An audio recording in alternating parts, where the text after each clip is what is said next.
शान।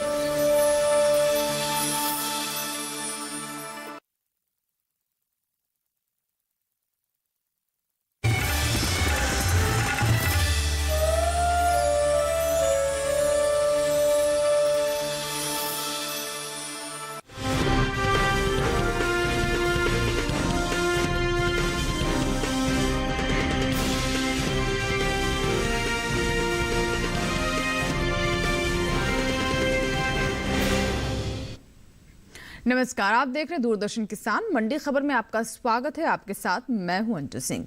अगले आधे घंटे के दौरान हम आपको बताएंगे किस कृषि जिन्स के भाव में आई तेजी, किस में आई मंदी, साथ ही जानेंगे आगे किस ओर जा सकता है बाजार। आज हम खास तौर से बात करेंगे धान, सरसों, ग्वार, प्याज, चीनी और कॉफी की। इसके अलावा भी कई और जिन्सों के भाव आप मंडी खबर में जान सकेंगे। लेकिन सबसे पहले नजर सुर्खियों पर।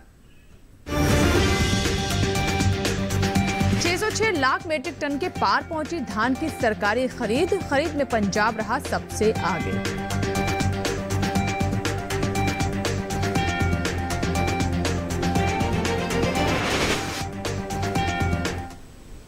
बुलेटिन की शुरुआत करते हैं धान से।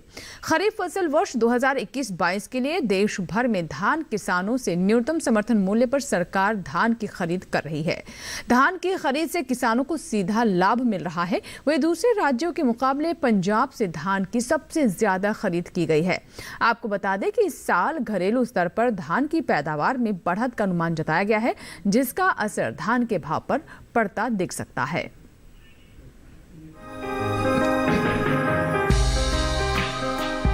पिछले साल की ही तरह इस साल खरीफ विपणन सत्र 2021-22 के लिए किसानों से न्यूनतम समर्थन मूल्य पर धान सरकारी खरीद जारी है।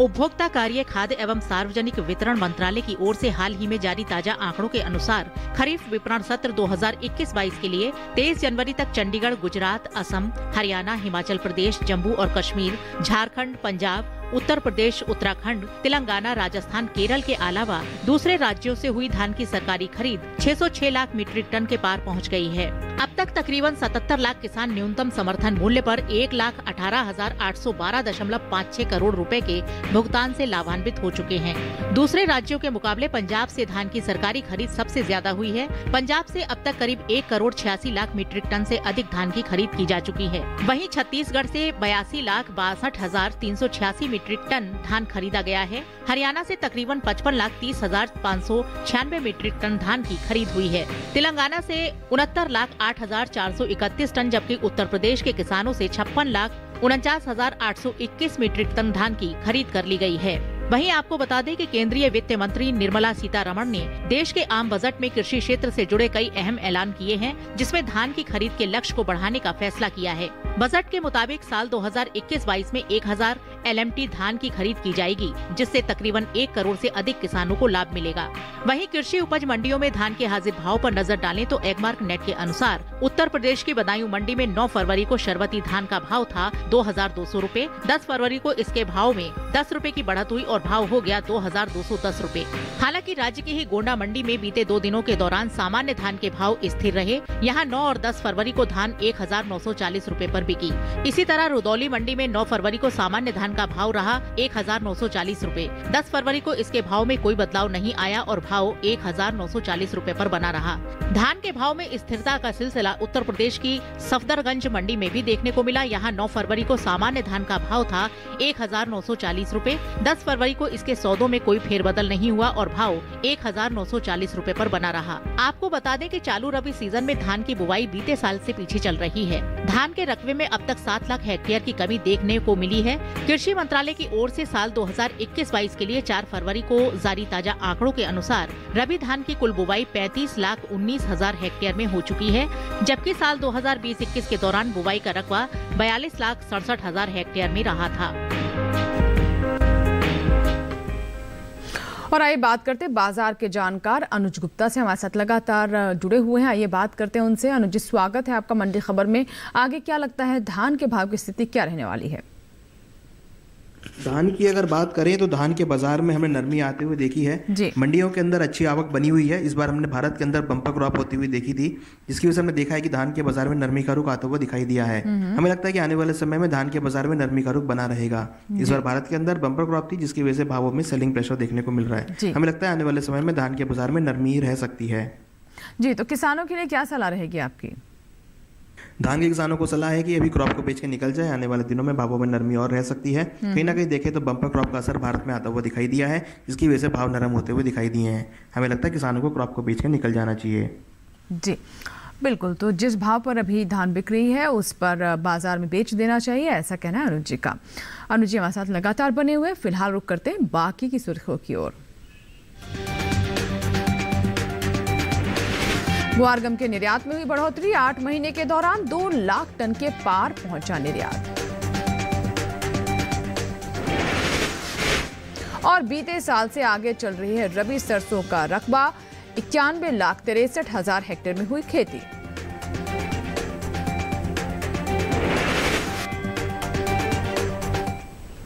और इस साल ग्वार गम के निर्यात में बढ़त देखने को मिली है। आपको बता दें कि बीते 8 महीनों के दौरान ग्वार गम का निर्यात 10% बढ़ा है। वहीं इन दिनों ज्यादातर कृषि उपज मंडियों में ग्वार की आवक सीमित बनी हुई है। गुरुवार को अधिकतर मंडियों में ग्वार के सौदे उठापटक के साथ हुए।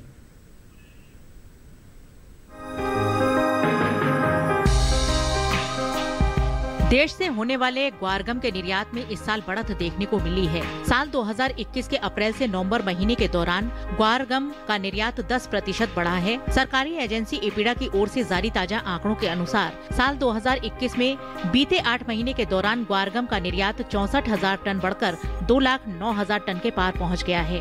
जबकि बीते साल की समान अवधि के दौरान निर्यात महज 1,44,963 टन का ही हुआ था। वहीं इन दिनों ज्यादातर कृषि उपज मंडियों में ग्वार की आवक सीमित बनी हुई है। गुरुवार को गिनी चुनी मंडियों में ही ग्वार बिकवाली के लिए पहुंची थी।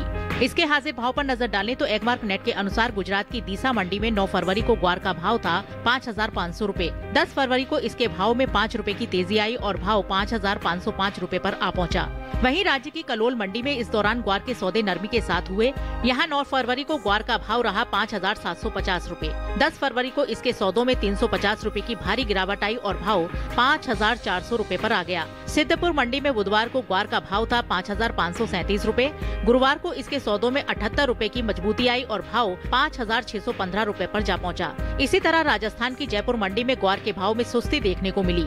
यहाँ 9 फरवरी को ग्वार का भाव था 5,677 रूपए। 10 फरवरी को इसके सौदे 496 रूपए लुढ़क कर 5,181 रूपए पर हुए। जबकि राज्य की विजयनगर मंडी में 9 फरवरी को ग्वार का भाव रहा 5,112 रूपए। 10 फरवरी को इसके भाव में 318 रूपए का उछाल आया और भाव हो गया 5,430 रूपए।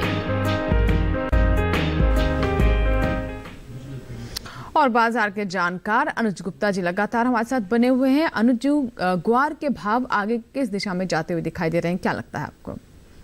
ग्वार की जहाँ तक बात है, ग्वार के अंदर भी हमने कुछ नरमी आते हुए देखी है। हालांकि हमने इस बार ग्वार गम का जो निर्यात है वो बढ़ता हुआ देखा है। हमें लगता है आने वाले समय में ग्वार के भावों में उछाल देखा जा सकता है।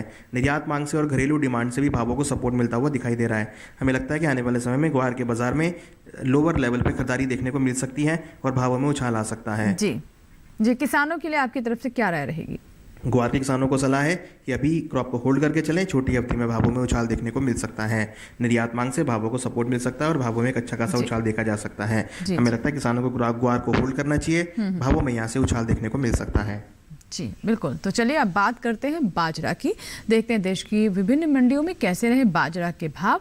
गुजरात के दीसा मंडी में बाजरे का भाव रहा 2,000 रुपए। राजकोट मंडी में भाव रहा 1,750 रुपए। महाराष्ट्र के मुंबई मंडी में भाव रहा 2,500 रुपए। कर्नाटक की लिंगासुगुर मंडी में भाव रहा 2,010 रुपए। सही भाव आवक और गुणवत्ता के अनुसार है। इसी के साथ ही वक्त एक छोटी सी ब्रेक का। ब्रेक के उस पार बात होगी सरसों, चीनी और कॉफी की। आप बने रहे दूरदर्शन किसान के साथ, देखते रहे मंडी खबर। छोटा सा ब्रेक।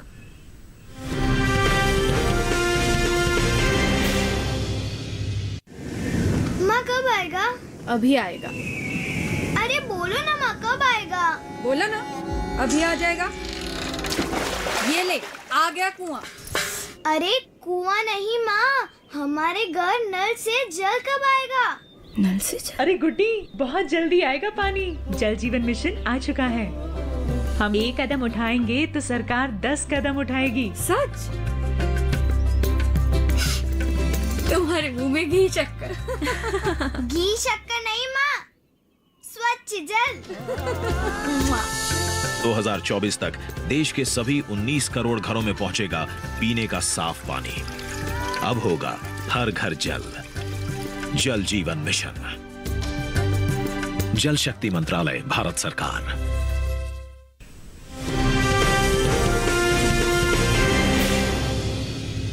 ब्रेक के बाद दूरदर्शन किसान पर आपका फिर से स्वागत है। बुलेटिन के इस हिस्से में हम जानेंगे चीनी और कॉफी के बारे में, लेकिन पहले बात सरसों की। चालू रबी सीजन में तिलहन की बुआई बीते साल से आगे चल रही है।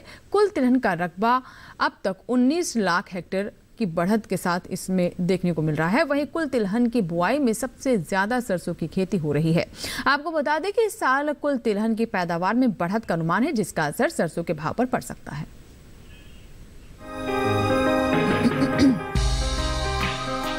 देश में चल रही फसलों की बुवाई में तिलहन की खेती चरम पर है। कृषि मंत्रालय की ओर से रबी फसल वर्ष 2021-22 के लिए जारी ताजा आंकड़ों के मुताबिक तिलहन निर्धारित तय लक्ष्य से 25,41,000 हेक्टेयर आगे चल रही है। 4 फरवरी तक कुल तिलहन की बुवाई 1 करोड़ हेक्टेयर के पार पहुंच गई है, जबकि बीते साल की समान अवधि के दौरान बुवाई का रकबा 83,69,000 हेक्टेयर ही रहा था। यानी अब तक कुल तिलहन की बुवाई में 19,10,000 हेक्टेयर की बढ़त देखने को मिली है। दूसरी रबी फसलों के मुकाबले सबसे ज्यादा बढ़ोतरी तिलहन के क्षेत्र में देखने को मिल रही है। सरकार की कोशिशों और इस साल बाजार में मिली अच्छी कीमतों को देखते हुए देश के किसानों का रुझान सरसों की खेती की तरफ बढ़ा है। किसानों ने इस बार सरसों न्यूनतम समर्थन मूल्य से लगभग 2 गुने भाव पर बेची है, जिसका असर सरसों के रकबे पर देखने को मिल रहा है। यही वजह है रबी तिलहनी फसलों में सरसों की बुवाई बड़े पैमाने पर हो रही है। रबी फसल वर्ष 2021-22 के लिए 4 फरवरी तक सरसों की बुवाई 18,51,000 हेक्टेयर बढ़कर 91,63,000 हेक्टेयर में हो चुकी है, जबकि बीते साल इस दौरान बुवाई का रकबा 73,12,000 हेक्टेयर ही रहा था। वहीं बात सरसों के हाजिर भाव की करें तो एगमार्क नेट के अनुसार गुजरात की हलवद मंडी में 9 फरवरी को सरसों का भाव रहा 5,750 रूपए। 10 फरवरी को इसके भाव में कोई बदलाव नहीं हुआ और भाव 5,750 रूपए पर बना रहा। वहीं राज्य की राजकोट मंडी में इस दौरान सरसों के सौदों में नरमी के साथ कारोबार हुआ। यहां 9 फरवरी को सरसों का भाव था 6,250 रूपए। 10 फरवरी को इसके सौदे 250 रूपए लुढ़क कर 6,000 रूपए पर हुए, जबकि राजस्थान की लालसोट मंडी में सरसों के भाव में बढ़त देखने को मिली। यहाँ 9 फरवरी को सरसों का भाव रहा 6,800 रूपए। 10 फरवरी को इसके सौदों में 440 रूपए का उछाल आया और भाव जा पहुंचा 7,240 रूपए। हालांकि राज्य की ही विजयनगर मंडी में 9 फरवरी को सरसों का भाव था 5,750 रूपए। 10 फरवरी को इसके सौदे 25 रूपए टूटकर 5,725 रूपए पर हुए। वहीं उत्तर प्रदेश की लखीमपुर मंडी में सरसों के भाव में सुस्ती रही। यहाँ बुधवार को सरसों का भाव रहा 7,050 रूपए। गुरुवार को इसके भाव में 20 रूपए की गिरावट आई और भाव हो गया 7,030 रूपए। आपको बता दें कि कृषि मंत्रालय की ओर से साल 2021-22 के लिए मुख्य खरीफ फसलों के पहले अग्रिम अनुमान को जारी किया जा चुका है। घरेलू स्तर पर तिलहन की पैदावार में साल 2021-22 के दौरान बढ़ोतरी हो सकती है, जिसका असर कुल तिलहन के भाव पर पड़ सकता है। देश में कुल खरीफ तिलहन की उपज 23.39 मिलियन टन अनुमानित है, जो कि 20.42 मिलियन टन की औसत तिलहन की पैदावार की तुलना में 2.96 मिलियन टन अधिक है। और चलिए एक बार फिर से चलते हैं अनुज गुप्ता जी के पास, हमारे साथ लगातार बने हुए हैं। अनुज जी, सरसों के भाव की आगे क्या स्थिति रह सकती है, क्या लगता है? सरसों की अगर बात करें तो यहाँ पर भी हमें लगता है कि भाव कुछ नरम रह सकते हैं। भारत के अंदर इस बार सरसों की पैदावार बढ़ती हुई दिखाई दी है, एकरेज भी इस बार बढ़ता हुआ दिखाई दिया है। हमें लगता है जैसे जैसे आगे क्रॉप की आवक स्टार्ट होगी, भाव नरम होते हुए दिखाई देंगे। जी, ऐसे में किसानों के लिए क्या सलाह रहेगी आपकी तरफ से? अनुज जी, मुझे सुन पा रहे हैं? किसानों को सलाह है कि अभी इस समय में क्रॉप को बेच के निकल सकते हैं, क्योंकि आने वाले दिनों में भावों में नरमी देखने को मिल सकती है, क्योंकि नई क्रॉप की आवक शुरुआत होती हुई दिखाई दे रही है। पंजाब और हरियाणा के कई क्षेत्रों में नई आवक आती हुई भी दिखाई दी है। राजस्थान के अंदर भी नई क्रॉप का शुभारंभ हो चुका है। हमें लगता है कि आने वाले दिनों में सरसों में नरमी आ सकती है, तो जिन किसानों के पास सरसों रखी है उनके लिए सलाह है कि वो क्रॉप को बेच के निकल जाएं। जी, चलिए बात हुई सरसों की, आइए अब नजर डालते हैं जौ पर। राजस्थान की जयपुर मंडी में देसी जौ का भाव रहा 2,280 रुपए उत्तर प्रदेश के आजमगढ़ मंडी में भाव रहा 1,870 रुपए, गाजीपुर मंडी में भाव रहा 2,140 रुपए और ललितपुर मंडी में भाव रहा 2,050 रुपए। सही भाव आवक गुणवत्ता के अनुसार है। और आइए बात करते हैं चीनी की। अंतर्राष्ट्रीय चीनी की मांग अंतर्राष्ट्रीय बाजार में साल दर साल बढ़ती जा रही है। देश से होने वाले चीनी के निर्यात में इस साल खासा इजाफा हुआ है। बीते 5 सालों के दौरान चीनी का निर्यात 2 गुना तक बढ़ चुका है। साल 2016-17 के दौरान चीनी का निर्यात 8,659 करोड़ रुपए का हुआ था। वहीं साल 2017-18 के दौरान चीनी का निर्यात 5,225 करोड़ रुपए के पार जा पहुंच चुका है। साल 2018-19 के दौरान चीनी के निर्यात में इजाफा हुआ। निर्यात 9,523 करोड़ रुपए का हुआ। इसी तरह साल 2019-20 के दौरान चीनी का निर्यात 13,981 करोड़ रुपए के पार पहुंच गया, जबकि साल 2020-21 के दौरान चीनी के निर्यात में 6,000 करोड़ रुपए की बढ़ोतरी हुई और निर्यात 20,668 करोड़ रुपए का हुआ। इस साल चीनी के निर्यात में 17.45% की बढ़ोतरी दर्ज की गई। आपको बता दें कि घरेलू स्तर पर इस साल गन्ने की रिकॉर्ड पैदावार होने का अनुमान है। कृषि मंत्रालय की ओर से जारी पहले अग्रिम अनुमान के अनुसार साल 2021-22 के दौरान देश में गन्ने की पैदावार 419.25 मिलियन टन होने का अनुमान लगाया गया है। अनुज जी हमारे साथ लगातार बने हुए। अनुज जी, गन्ने की पैदावार को देखते हुए चीनी के भाव की स्थिति क्या रह सकती है, क्या लगता है आपको? चीनी की जहाँ तक सवाल है, चीनी के अंदर भी हमने कुछ नरमी आते हुए देखी है। हालांकि इस बार हमने बम्पर फसल देखी थी, मगर कहीं ना कहीं देखें तो भावों में कुछ नरमी का रुख देखने को मिला है। हालांकि इस बार देखें तो भारत चीनी को निर्यात करता हुआ दिखाई दे रहा है, तो लंबी अवधि में हमें लगता है भावों में कुछ हाल देखने को मिल सकता है। हमने देखा है कि इस बार अच्छी क्रॉप भी थी, मगर निर्यात मांग से भावों को सपोर्ट मिलता हुआ दिखाई दे सकता है। जी अनुज जी, जैसे कि आप बता रहे हैं कि क्या स्थिति है, तो किसानों के लिए क्या सलाह रहेगी आपकी तरफ से? चीनी के किसानों को सलाह है कि अभी फिलहाल क्रॉप को होल्ड करके चल सकते हैं। छोटी अवधि में भावों में कुछ हाल देखने को मिलेगा। हालांकि हमें लंबी अवधि में भी भावों में तेजी देखने को मिल सकती है, क्योंकि निर्यात मांग से भावों को सपोर्ट आता हुआ दिखाई दे रहा है। तो हमें लगता है किसानों को चीनी को होल्ड करना चाहिए। लंबी अवधि में भी आने वाले दिनों में भावों में कुछ उछाल देखने को मिल सकता है। जी चलिए, चीनी के बाद अब बात करते हैं ज्वार की। गुजरात के राजकोट मंडी में सफेद ज्वार का भाव रहा 2,850 रुपए, जम्बूसर मंडी में भाव रहा 2,000 रुपए, महाराष्ट्र की मुंबई मंडी में भाव रहा 3,000 रुपए, राजस्थान की विजयनगर मंडी में भाव रहा 1,875 रुपए। से भाव आवक गुणवत्ता के अनुसार है। और आइए बात करते हैं कॉफी की। इस साल देश से होने वाले कॉफी के निर्यात में अच्छी बढ़त देखने को मिली है। कृषि मंत्रालय की ओर से हाल ही में जारी ताजा आंकड़ों के मुताबिक साल 2019-20 के दौरान देश से कॉफी का निर्यात 5,236 करोड़ रुपए का हुआ था, जो साल 2020-21 के दौरान 103 करोड़ रुपए बढ़कर 5,339 करोड़ रुपए के पार पहुंच गया। वहीं United states department of agriculture यानी USDA के मुताबिक फसल वर्ष 2021-22 के दौरान भारत में कॉफी की पैदावार और खपत बढ़ सकती है। हाल ही में जारी हुई रिपोर्ट के अनुसार साल 2021-22 के लिए कॉफी की उपज 60 किलो के 5.53 मिलियन बैग अनुमानित है, जबकि पिछले साल उपज का यह आंकड़ा 5.23 मिलियन बैग रहा था।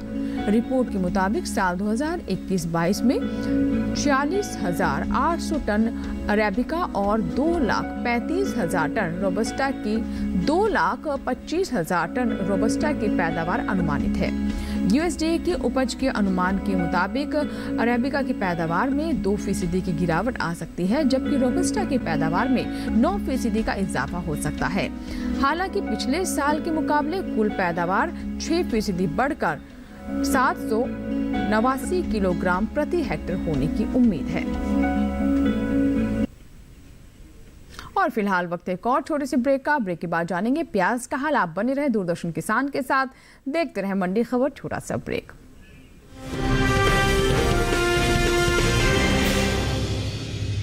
मनुष्य के स्पंज समान फेफड़े हवा सोखने के लिए बने हैं, लेकिन कुछ लोग फेफड़ों को बीड़ी सिगरेट का धुआं सोखने के लिए इस्तेमाल करते हैं। एक आम धूम्रपान करने वाले व्यक्ति के फेफड़ों को अगर आप निचोड़ कर देखें तो इतनी मात्रा में आपको साल भर का कैंसर पैदा करने वाला टार मिलेगा। इतना टार आपको बीमार, बहुत बीमार बनाने के लिए काफी है। खुशहाल होंगे खेत, पशु रहेंगे स्वस्थ। सरकारी स्कीम का होगा लाभ, जब एक्सपर्ट्स का मिलेगा साथ। आपके सवाल विशेषज्ञों के जवाब सिर्फ एक फोन कॉल की दूरी पर।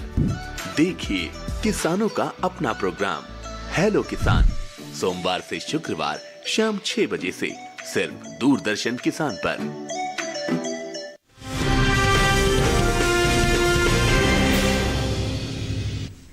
ब्रेक के बाद एक बार फिर आपका स्वागत है। आइए बात करते हैं प्याज की। इस साल देश में प्याज की उपज में अच्छी बढ़त हो सकती है। बीते साल के मुकाबले इस साल प्याज की पैदावार में 7 लाख टन से अधिक की बढ़त का अनुमान है। कृषि मंत्रालय की ओर से साल 2020-21 में बागवानी फसलों के लिए जारी तीसरे आंकलन के मुताबिक देश भर में प्याज की उपज 2 करोड़ 68 लाख टन के पार जा सकती है, जबकि बीते साल की समान अवधि के दौरान उपज 2 करोड़ 60 लाख 91 हजार टन की ही हुई थी। वहीं प्याज के हाजिर भाव पर नजर डालें तो एगमार्कनेट के अनुसार गुरुवार को बिहार के मुजफ्फरपुर मंडी में प्याज का भाव रहा 2,700 रुपए, गुजरात की सूरत मंडी में भाव रहा 2,375 रुपए, केरल की अंचल मंडी में भाव रहा 5,700 रुपए, जबकि उत्तर प्रदेश की बदायूं मंडी में इस दौरान प्याज के सौदे 1,920 रुपए पर हुए। वहीं इस साल देश से होने वाली सब्जियों के निर्यात में 10% की कमी आई है। एबिडा की ओर से हाल ही में जारी ताजा आंकड़ों के अनुसार साल 2021 में अप्रैल से नवंबर के दौरान देश से कुल सब्जियों के निर्यात में 1,58,000 टन से ज्यादा की गिरावट देखने को मिली है। बीते 8 महीने के दौरान सब्जियों का कुल निर्यात 16,47,802 टन का ही हो सका है, जबकि बीते साल की समान अवधि के दौरान निर्यात 18,06,659 टन का हुआ था। और बात करते हैं अनुज जी से। अनुज जी, प्याज की पैदावार को देखते हुए इसके भाव को लेकर क्या अनुमान है, क्या स्थिति रहेगी? प्याज की अगर बात करें तो प्याज के अंदर हमने नरमी आते हुए देखी है। भारत के अंदर इस बार अच्छी फसल देखने को मिली है, साथ में आवक भी बढ़ता हुआ दिखाई दिया है। हमें लगता है प्याज के बाजार में आने वाले दिनों में नरमी का रुख देखने को मिल सकता है। जी, किसानों के लिए क्या सलाह रहेगी आपकी तरफ से, क्या करना चाहिए ऐसे में? प्याज के किसानों को सलाह है कि अभी क्रॉप को बेच के निकल जाएं। आने वाले समय में भावों में नरमी देखने को मिल सकती है। बम्पर क्रॉप की वजह से और मंडियों के अंदर आवक आने की वजह से भाव नरम होते हुए दिखाई दे रहे हैं। हमें लगता है प्याज के बाजार में आने वाले दिनों में नरमी का रुख रहेगा। किसानों के लिए सलाह है कि क्रॉप को बेच के निकल जाएं। जी, अनुज जी, हमारे साथ जुड़ने के लिए और कृषि जिन्सों पर इतनी अहम जानकारी साझा करने के लिए आपका बहुत बहुत शुक्रिया। और आइए बात करते हैं मक्का की। गुजरात की जंबूसर मंडी में मक्का का भाव रहा 1,750 रुपए, ओडिशा की नंबरंगपुर मंडी में भाव रहा 1,500 रुपए, वहीं राजस्थान की विजयनगर मंडी में भाव रहा 2,250 रुपए और महाराष्ट्र की मुंबई मंडी में भाव रहा 2,400 रुपए। सही भाव आवक गुणवत्ता के अनुसार है। और आइए बात करते हैं गेहूं की। गुजरात की दीसा मंडी में गेहूं का भाव रहा 1,925 रुपए, महाराष्ट्र की मुंबई मंडी में भाव रहा 2,800 रुपए और राजस्थान की लालसोट मंडी में भाव रहा 2,071 रुपए। वहीं उत्तर प्रदेश की गाजीपुर मंडी में भाव रहा 1,950 रुपए। सही भाव आवक गुणवत्ता के अनुसार है। और आइए अब बात कर लेते हैं चना की। गुजरात की राजकोट मंडी में चने का भाव रहा 4,450 रुपए, कर्नाटक के लिंगासुगुर मंडी में भाव रहा 4,610 रुपए, महाराष्ट्र की मुंबई मंडी में भाव रहा 5,800 रुपए और उत्तर प्रदेश के इलाहाबाद मंडी में भाव रहा 5,600 रुपए। सही भाव आवक और गुणवत्ता के अनुसार है। इसी के साथ ही आज की मंडी खबर में बस इतना ही। उम्मीद है कि किसानों को अपनी उपज का सही भाव लेने में मंडी खबर से मदद मिल रही होगी। आपको बता दें कि आप हमारे इस QR कोड को स्कैन करके DD किसान के YouTube चैनल पर हमारा ये कार्यक्रम देख सकते हैं। वहां पर आपके लिए दूरदर्शन किसान पर प्रसारित होने वाले सभी कार्यक्रम उपलब्ध हैं। जुड़े हमारे YouTube चैनल से। इसी के साथ ही यहाँ लेंगे आपसे इजाजत, लेकिन आप बने रहे दूरदर्शन किसान के साथ। नमस्कार।